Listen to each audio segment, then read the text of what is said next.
All right, let's get started. I'll share with you my screen. Om Namo Bhagavate Vasudevaya. Om Namo Bhagavate Vasudevaya. Om Namo Bhagavate Vasudevaya. Today we're reading from the Srimad Bhagavatam, 10th Canto, Chapter 16, text 39 through 41. Text 39. Namastubhyam Bhagavate Purushaya Mahatmane Bhutabhasaya Bhutaya Paraya Paramatmane. Translation. We offer our obeisances unto you, the Supreme Personality of Godhead. Although present in the hearts of all living beings as a supersoul, you are all-pervasive. Although the original shelter of all created material elements, you exist prior to their creation. And although the cause of everything, you are transcendental to all material cause and effect, being the Supreme Soul. Purport. The beautiful Sanskrit poetry of this verse should be chanted out loud for the transcendental pleasure of the reciter and the hearer. That's very nice, isn't it? So let's just go over it one more time, just since Prabhupada is saying about this. Namastubhyan Bhagavate Purushaya Mahatmane Bhutabhasaya Bhutaya Paraya Paramatmane. Okay. Text 40. Translation. Obeisances unto you, the absolute truth, who are the reservoir of all transcendental consciousness and potency, and the possessor of unlimited energies. Although completely free from material qualities and transformations, you are the prime mover of material nature. Purport. Those who consider themselves intellectual, philosophic, and rational should carefully note here that the absolute truth, the Supreme Personality of Godhead, is the ocean of all knowledge and consciousness. Thus, surrendering unto the Supreme Lord does not entail giving up the method of rationally comprehending reality. Rather, one merges into the ocean of rational logical comprehension. The Supreme Lord is the perfection of all sciences and all forms of knowledge, and only envious and trivial minds would deny this obvious fact. And text 41. Translation. Obeisances unto you, who are time itself, the shelter of time and the witness of time in all its phases.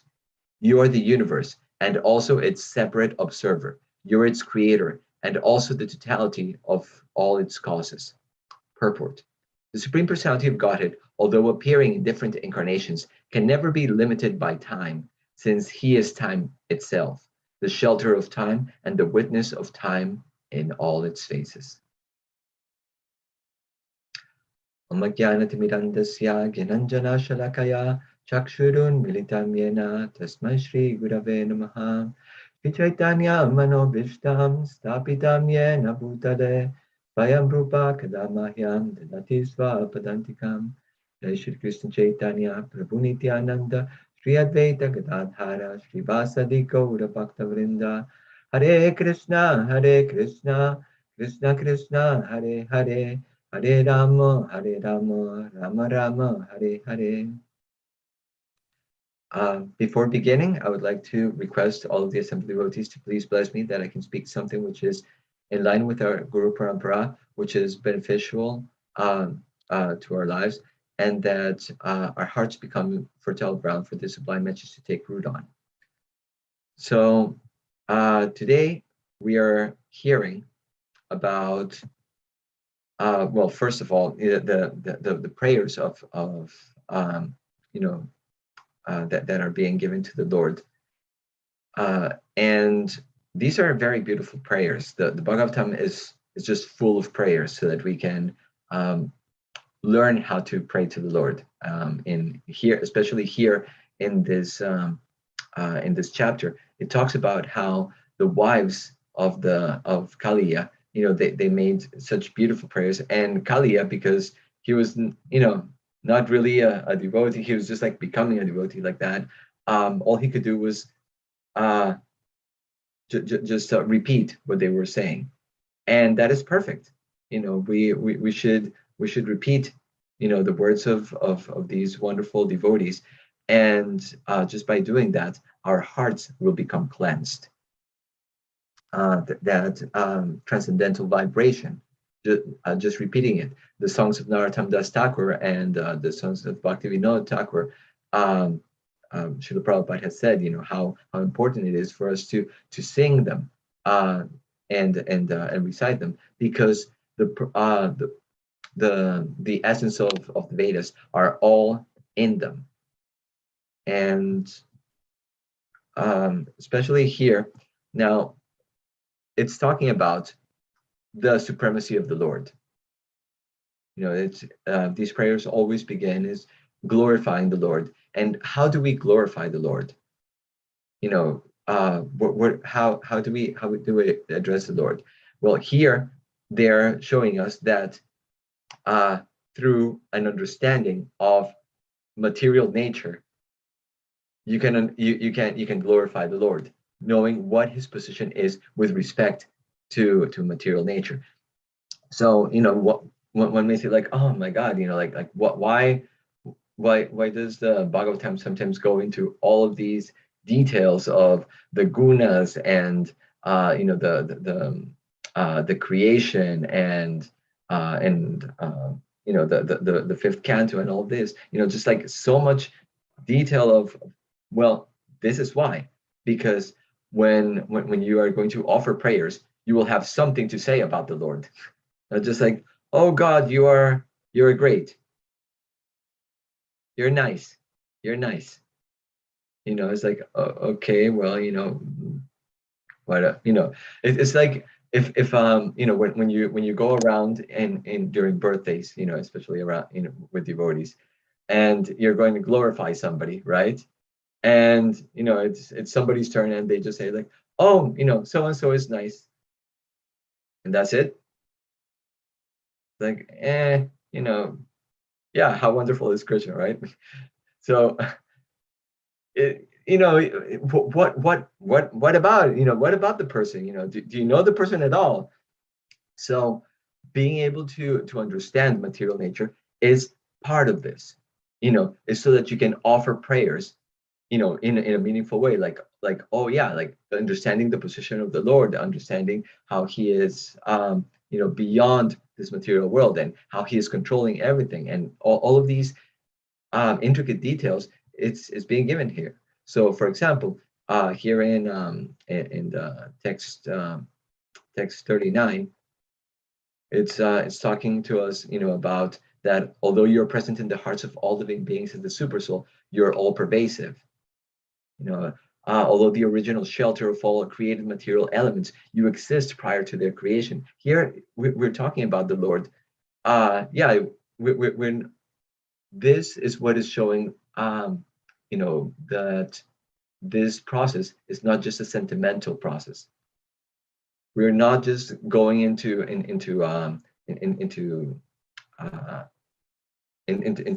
saying like, oh, I love God because, yeah. But there is a substance to this. That there's a philosophical understanding of the Supreme Personality of Godhead. Now, one may say like, well, okay, so the Lord is all pervasive, and he is the super soul, and he is the cause of everything, and like that. But if he is all of this, why doesn't he make everything nice? Like we're living in such a backward world and everything. How is it that is one of the big problems that people especially atheists have with the perception of God, that if he is all good and he's all powerful, then how come we're living in such a mess? The material nature is so violent. How could you say it's good? This was one of the things that happened at the during the 1800s, and it was the following. The church had gone into a schism. The Catholic Church had gone into a schism, with the Protestants. And so the Protestants said, like, these people are so corrupt, we can't go with them. It's just, we can't deal with this. Let's just start our own church, and we will just go into the books ourselves. So basically, they broke with the tradition. They broke with the tradition, with the line of parampara at that point.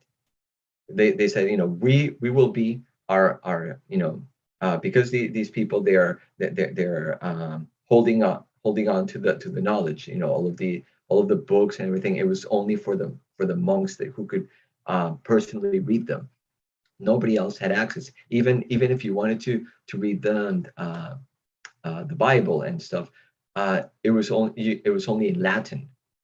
So only you could not read the Bible itself unless you had learned Latin. And who knows Latin? Only super scholars, and most of the people were not super scholars. So they said, like, no, we're gonna translate it into English, and we're going to read them ourselves. So that was nice, but that was good sentiment. But the fact that they broke with tradition made it such that now, who's the authority?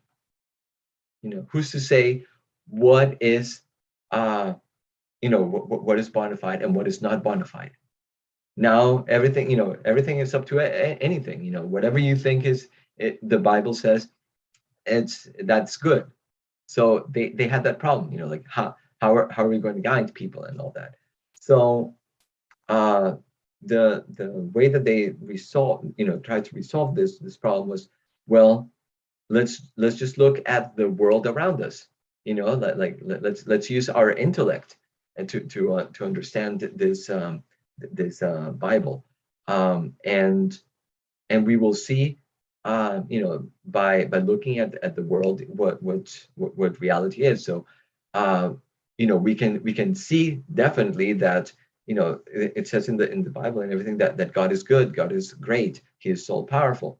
So let's see that in the world. And yeah, look, the world is such harmony.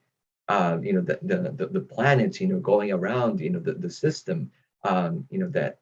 So they started using science to validate the Bible, and that was good. That was important. But then, atheists started looking into, like, a little bit deeper into things, and they started coming up with arguments against it, right? Basically, if you base everything on just arguments, what's going to happen? Whoever has better arguments will win. If Lord Chaitanya, he used to do this. When he was at the beginning of his life, he was such a scholar that he would go down the street and he would pull people. Like, he always like, come on, let's talk for a while. And the devotees would go like, oh no, my God, not again. Okay, sure, Nimai, what is it? And then, can you explain to me? And he would give some something, like the meaning of such a verse. So the devotee that was being pulled in would explain, like that. And then Lord Chaitanya would totally smash that thing. It's like, and then he would say, okay, so do you accept defeat? Do you accept that this is my argument? Yes. Yeah. I mean, what to do? Yes, you're. And then what would he do? He would completely smash what he had just said. And then the devotee was like, okay. And he said, now, do you accept what I'm saying as the truth? Yes, Nimai, whatever you're saying. And then what would he do? He would again, refute what he just said and smash that and establish what he had previously said before. So the devotees were like, oh my God, I don't want to have to sit through this. Just like when you're in school and you really don't want to listen to something and it's just dragging on and on and on. And then Lord Chaitanya said, like, well, it seems like you're a little bit tired today. So let's meet tomorrow, and we'll discuss them more. You go in and study your books, and we'll discuss them more. Yeah, yeah, okay. And that's why they would try to run away. Like they were in such a conundrum because they loved Nimai so much. He is the supreme personality of God. He is Radha and Krishna himself. Both combined. How attractive is that? But then when he would speak, all of this, it was just like I can't take it. So just by arguments, you're not gonna win. So when they based when the Protestant church based their faith on just arguments of the natural world, what would they say? That God is good, God is great. Look at the harmony. Look how our bodies are an incredible machine, and like that. And the scientists, especially the atheistic scientists, they started finding like, yeah, well, look at how this type of spider, will crush its mate, will eat the head of its mate after they've procreated, or just look at like all the wars and everything like that. So if God is all good and He's all powerful, why is He doing all of this? This just proves that there is no God. So that they're in rational people and everything like that did not have a strong philosophical foundation on religion. They would go like, yeah, they got a point. Again, we have broken parampara in here. So then, what do you get? You get people that believe that there is nothing in control. Nothing is in control, and you're the creator of your own destiny. That sounds nice, doesn't it? Like there is no destiny. I am the creator of all destiny, like that. But there is a problem. We're not in charge. Kartahamiti manyate. The bewildered spirit soul believes that he is that he is the doer of everything, when actually it's the material nature, who is that is doing everything. And what is this material nature doing? Is it doing it by itself? No. Maya Dyakshena Prakriti Suyate Chara Chara Etunane Kauntaya Jagat Viparivartate. The Lord is saying that the world is going around, but according to His direction. It's according to His direction that everything is going on so nicely. We don't just things are not just going around like whatever. Have you ever, even if you have something that is like self-driving cars and everything like that, have you ever seen somebody that just goes like, oh, we're not, it's being taken care of by this artificial intelligence, we don't have to ever look at it? Never. You have, even if it's running automatically, you have to look at it from time to time to make sure that it's still running and everything. And we are basically in this how is it that the Lord is running everything and still everything is such a mess? Well, because if you understand that you're in a game, the Lord is not the Lord is not just putting everything and controlling everything like director in a play that where He's telling everybody what they have to do. This is more like a game where it's a multiplayer game. So He is the one that is running the engine. He's making sure that the game is running. But we are the players. We are the ones who have to, play the game, and it's up to us how the game is going to evolve. You can't blame it on God, that everything is a mess. No, you take some responsibility here. Um, we're given this game, that has certain rules to it. It has a certain environment, and it's like, okay, go play. And the game is played. It's called how to be, playing to be God. And there are many levels that you can play. You can be sometimes like a monster, from the lower world. Sometimes you can be like a beautiful demigod, with all powers, and sometimes you can just be like human, whatever. So you can be all sorts of things. The thing is that the game, most people say like, oh, life is what you make of it, right? Again, sounds nice, but we see that even people that have tried to live, that have tried to make the most of it, they're at the end of their lives, they're not entirely satisfied. Have you ever seen somebody that is like completely satisfied, that says like, yes, my life was amazing, like that? They go like, no, it had its good and its bad. That's as good as it gets. When old people that don't have a philosophical understanding of life tell you about it, it's like, yeah, I've done good things and bad things. Things have gone good, like that. Just make the most out of it. That means that you didn't learn much. The game, yeah, you can do whatever it is, but there is an end to this game.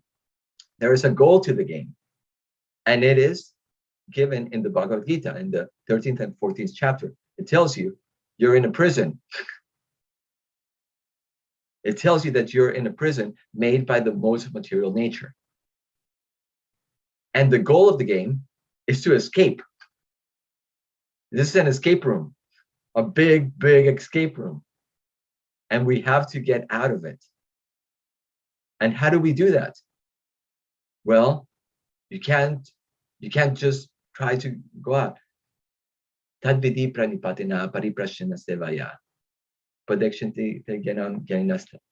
So it is said that you have to approach a spiritual master, somebody who knows the way, somebody who can guide you. You need a guide to get out of this place, because it's very difficult, and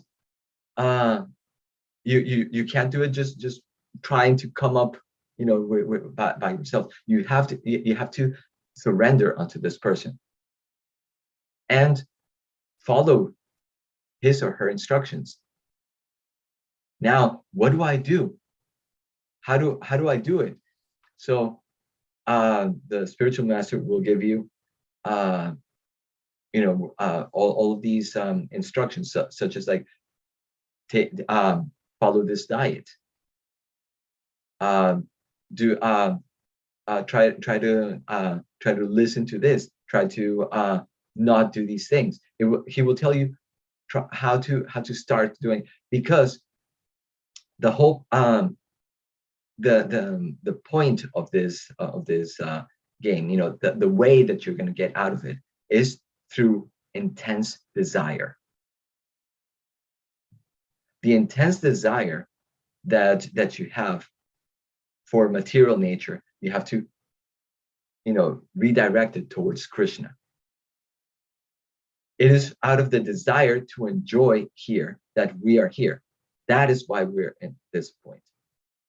We have to redirect that intense desire to just enjoy for myself, like that, onto the desire to serve Krishna. So it is only through an intense desire that we're going to get out of it. And so the instructions that the spiritual master is giving, and the diet and everything that is doing it, is so that we can develop that desire. and we can focus on that desire. Because unless we have that intense desire, we won't make it out of here.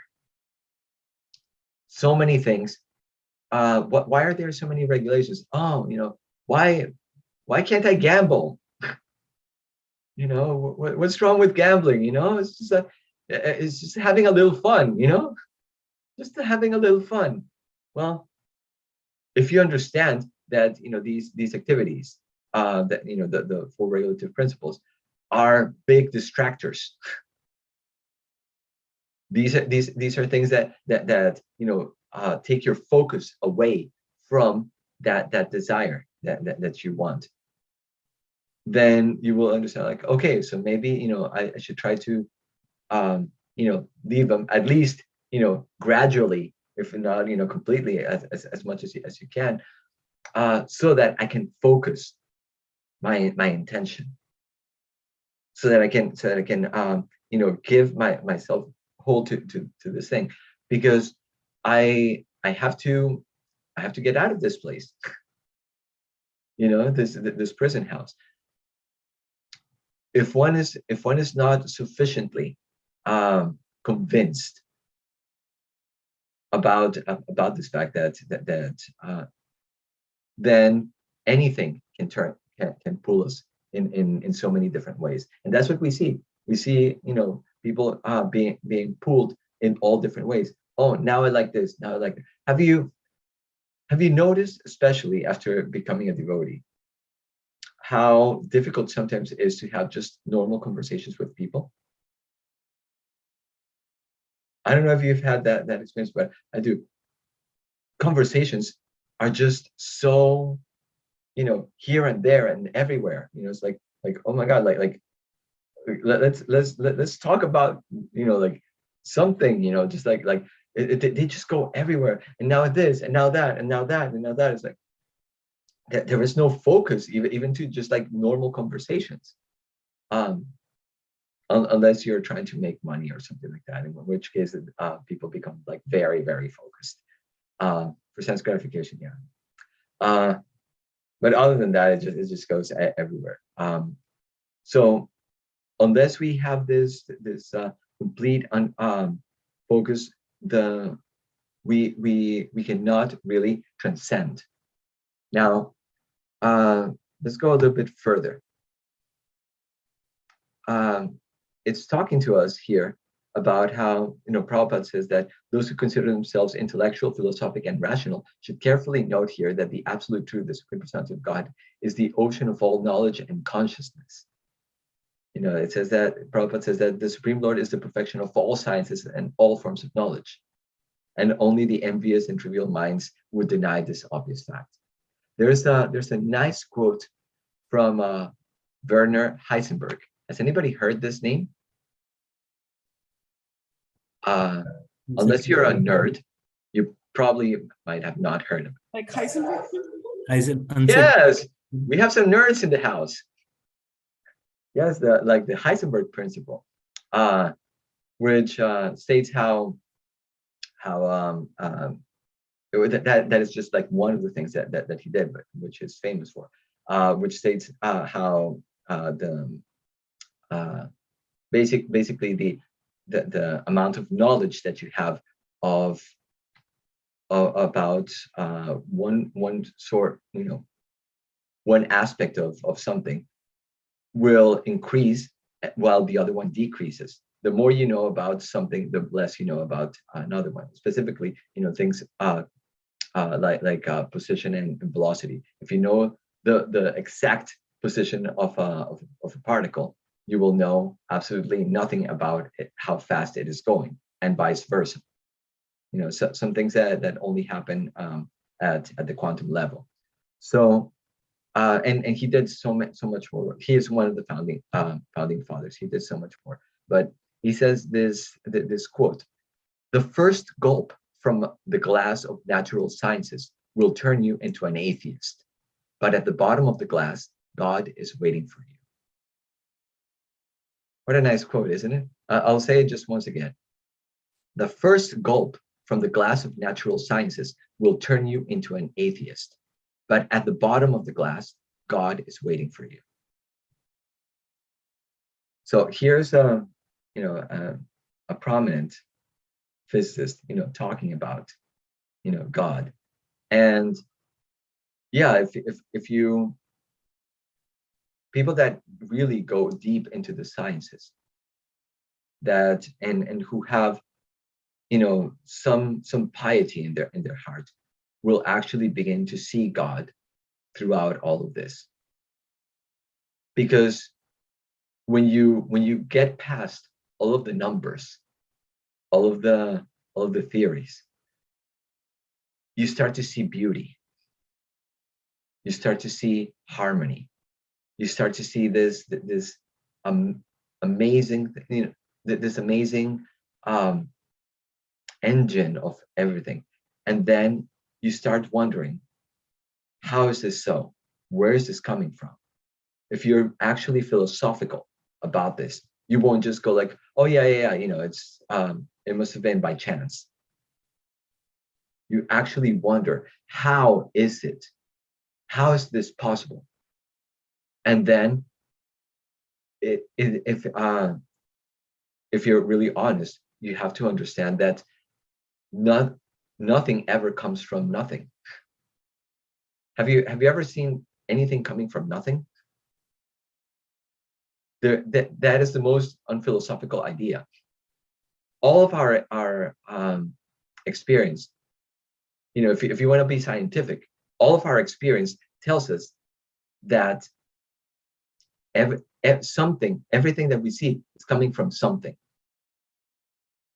So how is it, even if you say like, well, everything came from the Big Bang, and well, what can, what of it?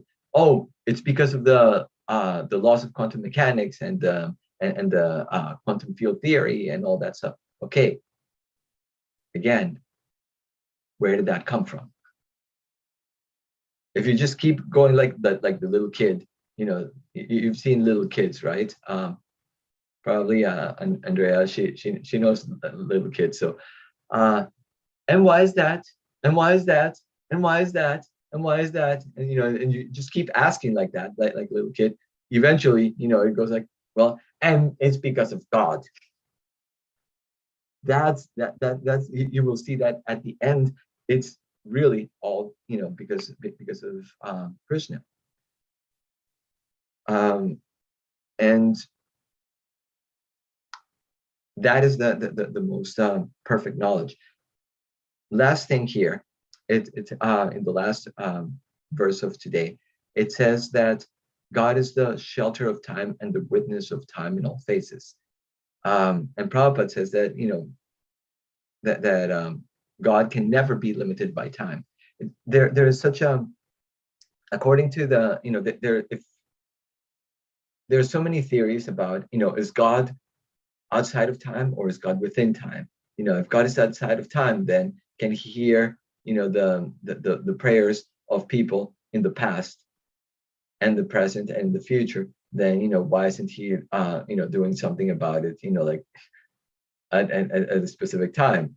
And if God is within time, then then time is more powerful than him. So it just becomes like if God is without time, outside of time, how can he move? How can he like do anything? Because he is not moving with time. And if he is within time, then then time is controlling him. So they go into all of these weird mental concoctions and riddles and things like that. But we know that God is both outside of time and in time. He can act in the world and he can be outside of the world as well. That's why he's God, because he is time itself. And he can act outside of time because if we understand the nature of time according to the Vedas, it's not just that in our present situation, our understanding of time is just like movement cannot happen unless there is time going on. But in the conception of at least of the Bhagavatam, of what time is, there is it's not that in the spiritual world there is no, because time is conspicuous by its absence. It's not that everybody is just standing still. It's just like a big painting, right? The fact that that there is seasons in the spiritual world, the fact that Krishna has the all of the pastimes according to the time of day, the beautiful pastimes that he has. Like, did you know that like one of the I was listening to some of Indradyumna Maharaj's talks, and he has researched some of these pastimes. Did you know that one of the things that Krishna likes to do in the winter with Radha is to go into these groves with all of the the Sakis, and they will give them this blanket, so that they can wrap themselves in it, both of them, and then the Sakis will bring khichdi, hot khichdi, so that they can eat.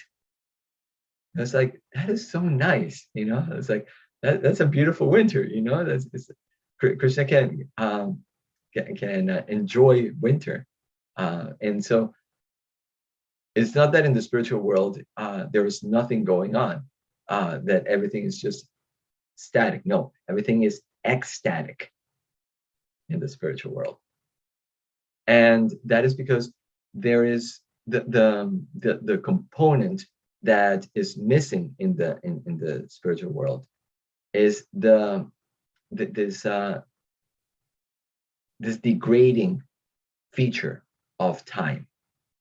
When they talk about time in the Bhagavatam, generally, what they mean is this effect of turning things old, is driving things towards death, is this finiteness of things.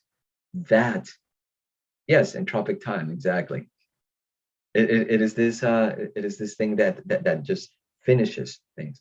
That is not there.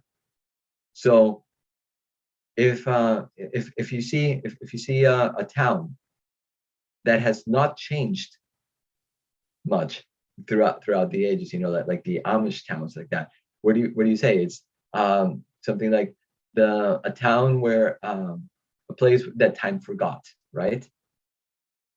Why is that?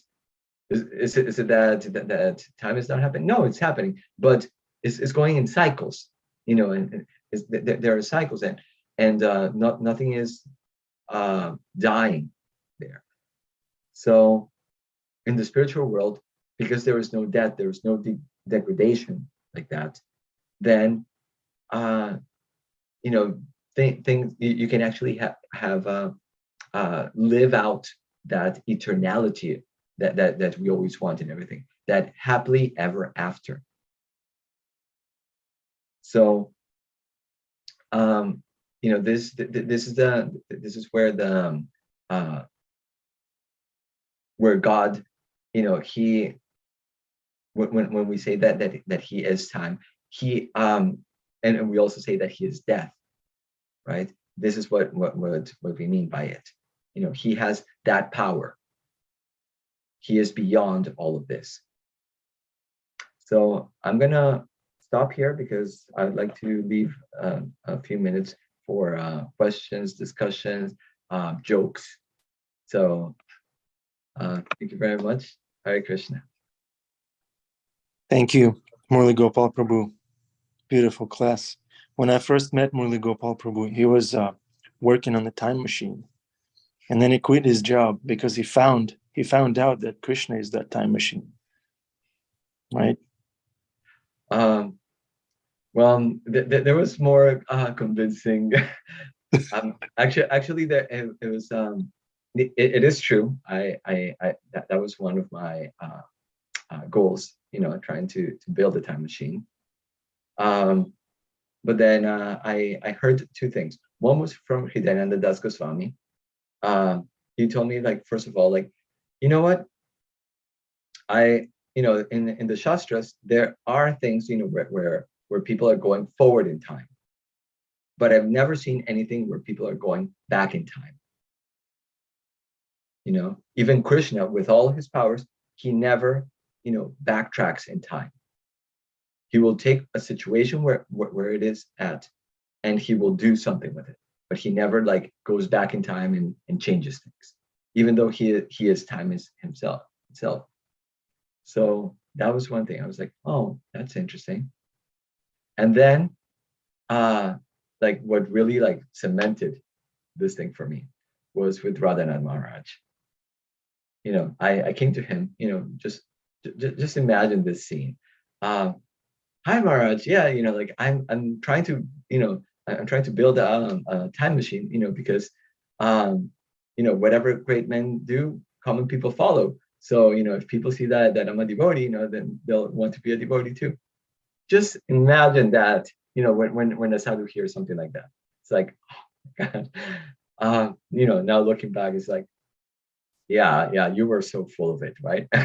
um, and it was so wonderful what he said. He said, can you make a time machine that will bring me to the present? And then I immediately understood what he meant. What is the use of building time machines if we're already living in the past or in the future? What is the use of it? And at that point, I said, like, okay, chapter closed. Wow, what a nectar, Murli Gopal Prabhu.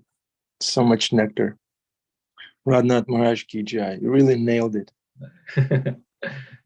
Yeah, we have plenty of lifetimes to, if something is wrong, then there's next life and we can correct our misdeeds.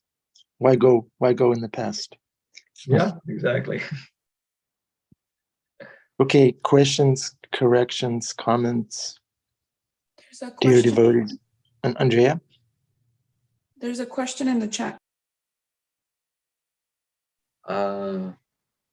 Right. What's the question? That there's so much that I was not putting in here. I just posted a question, bro. What is that? Yeah, so the thing is, like you're saying, in the spiritual world, the degrading effect of the time is not there. So just like, so the degrading effect of the time is not there on the spirit. Am I correct? Because the spirit is there even in this material world, and then we are all the spirit souls. So even the old people also are as active as young people. So because the spirit is always young. So if we say that time doesn't have the degrading effect on spiritual things, is that okay, even if it is in this world or a spiritual world? Yeah. Like if you see in this world, where is the spirit? It's us. We are spirit souls. And Krishna says that never was there a time when we did not exist, nor him, nor ever is there going to be a time when we're not going to exist, or he will not exist. So, and he says they are also in the Bhagavad Gita that the soul cannot be withered, it cannot be burnt, it cannot be moist. It's eternal, it's primeval. It's so yeah, it's that is eternal. Nothing can happen to the soul. The body, that's a different thing. The mind, that's a different thing. But the soul itself, nothing happens to it because it's spiritual. So how can we extrapolate that to the remaining like spiritual things within our society? Like Srimad Bhagavatam is a spiritual, it's not just material. The book Srimad Bhagavatam, and a normal book, and a Srimad Bhagavatam is like we say it's spiritual, like the paraphernalia of the Lord, so they become spiritual. So the same thing can be extended. Of course, soul we understand. The degrading effect is not there on the soul. But what about all the paraphernalia and then all of the spiritual things? Yeah. Wow. That chamara needs some replacement, doesn't it? It's looking like pretty frayed right now. After all that fighting to the Lord. Wasn't it spiritual? Shouldn't it last forever? No. This paraphernalia is spiritualized. In the same, they say that an iron rod, right? It's just metal, but when it comes in contact with fire, it becomes red hot like fire. So when these items, when they're used in the service of the Lord, they become spiritualized in the same way. So they have that, and they act as good as if it was spiritual. But it's still metal, so it will still rust. It will still do things. So this one will still, but it was spiritualized, and because of that, it will serve the purposes of a spiritual thing. Thank I you. hope that helps. Thank you. Great question, great answer, Prabhu's. You're two intellectuals. Jeffrey Eckler is the third intellectual. Yeah. Any other questions, dear devotees? I'm not sure where Adi went. There's no darshan. There was maybe another question. Was it how to substantiate bona fide translation and textual interpretation in a reformist tradition? I don't think I understand that. That was really just a comment on one of the things you were saying about the Protestant tradition and how they utilized the arguments based on material nature to establish their I guess their authority, but then that opened them up to refutation from the scientific community based on the same material nature arguments. And I think that's so interesting because I came from a theological background, and in the Catholic Church,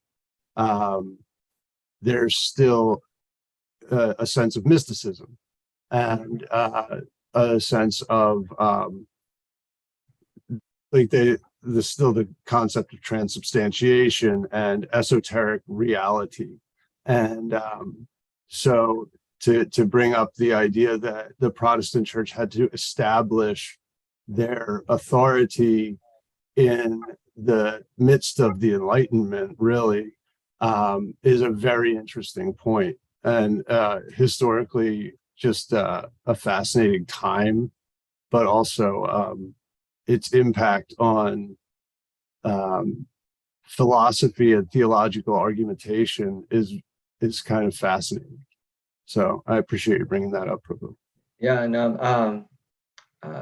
His Holiness Hridayananda Das Goswami, he likes to talk a lot about all of these topics, and if you want to know more about it, you can hear some of his lectures. He likes a lot about history of religion and all that. So yeah, I agree. It's fascinating when you go like, oh, that's how did that how did this come about? Where is this going to, like that? And the way that this has impacted, science, the way that science has gone, and especially because it was all of this was in Europe, and with that, our whole society, how is it that we are shaped right now in the way it is? What things led to our society, thinking the way it does, or having certain prevalent thoughts. So yeah, it's interesting. Yeah, I like to reflect on Murli Gopal Prabhu's point that if you dive into science, you first become atheist, but then if you go deep enough, you'll start seeing God beyond that. I watched a video on dinosaurs, and I became atheist after it. but then I went deep enough, and my bhakti practice, my sadhana was there, so I came out of the other end with my bhakti reinforced, because I was able to see how Krishna's loving hand is behind this marvelous creation. Dinosaurs and all that. Planets. The planets are spinning in space. It made me an atheist, but then, just exactly like Murli Gopal described. If you stick to the process, Guru, Sadhu, Shastra, and you go deep, you'll see how Krishna is behind it. Just wanted to appreciate that point, Murli Gopal Prabhu. Yeah, I've heard from Shanika Rishi Prabhu, who is the director of the Oxford something for Hindu Studies. I can't remember the acronym right now, but he says that at Oxford University, people that enter it within 1 year, they become atheists. Just the professors, with all like that. It was like, wow, that's incredible. The problem is that they don't go, all the way through, to the very end to find God there. So yeah, it's amazing. If we don't, what happens is the following: our lives won't really get that fulfillment, whatever we do, even if we're doing like the most amazing thing for society. Just yesterday, for example, I was reading about how the 80% of all physicians, of all doctors, feel a burnout from moderate to severe burnout. And it said that because I'm a medical physicist, so I was reading about radiology and all that stuff. It says that the radiologists, they're like in the top 7 of those doctors, according to the and the people that feel the most burnt out, are some of them are like the people that are in an emergency room, in the ER, right? And also pediatricians, they are among the top. I was like, oh my God, pediatricians are among the most burnt out doctors. So, you would think of pediatricians to be like the people that are like doing like the most good, or that would feel like, oh, my work is really meaningful and all of that stuff. But what are they and it says that a lot of these doctors that are feeling this burnt out, they just feel like going into early retirement, or just changing completely their profession, because they're burnt out. So even while doing like what you would consider like the most beneficial, like directly beneficial thing to humanity and all that, they're not satisfied.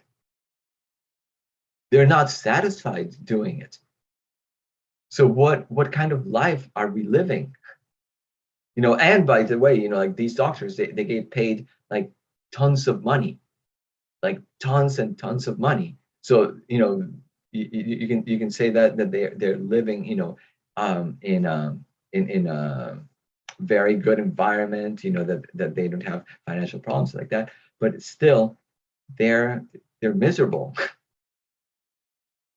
Absolutely miserable. So if we don't go deep into our into spirituality, into trying to connect with God and to other people through God and everything, our lives are really meaningless.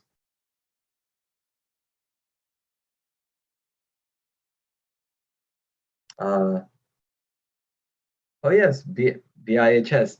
By the way, for all of you, today is Sariputta Prabhu's birthday. Sariputta Prabhu, he was an exceptional bhakti scientist. He wrote so many amazing books, and right now the Bhaktivedanta Institute for Higher Studies, of which I'm a part of, is based on his contributions. He he really opened up for us. He was the first one to start looking into, okay, dinosaurs, right? What where how do we understand dinosaurs from the point of view of the Vedas? How do we understand the fifth canto, from modern science? How do we understand consciousness and the soul, and the brain and all that stuff? He went into so many different things. He was a mathematician from Cornell, a PhD in mathematics from Cornell. He was amazing, and Prabhupada loved him. He did so much for a movement. And here's something that Yagapurusha Prabhu once told me. He said that he was on a plane with Niranjan Swami, and that they were both sitting next to each other on that plane. And Yagapurusha Prabhu took out a magazine that Sariputta Prabhu had made. It was called the Origins magazine, where it talked about all of these arguments for the existence of God, and tackling like all of these things like evolution and Big Bang and everything like that. And Niranjan Swami looked at it and he said, this Sariputta Prabhu has made, what was it he said? No one has done as much preaching in our movement as he has with that, with his work. I was like, wow, that's amazing. This is Niranjan Swami, somebody who is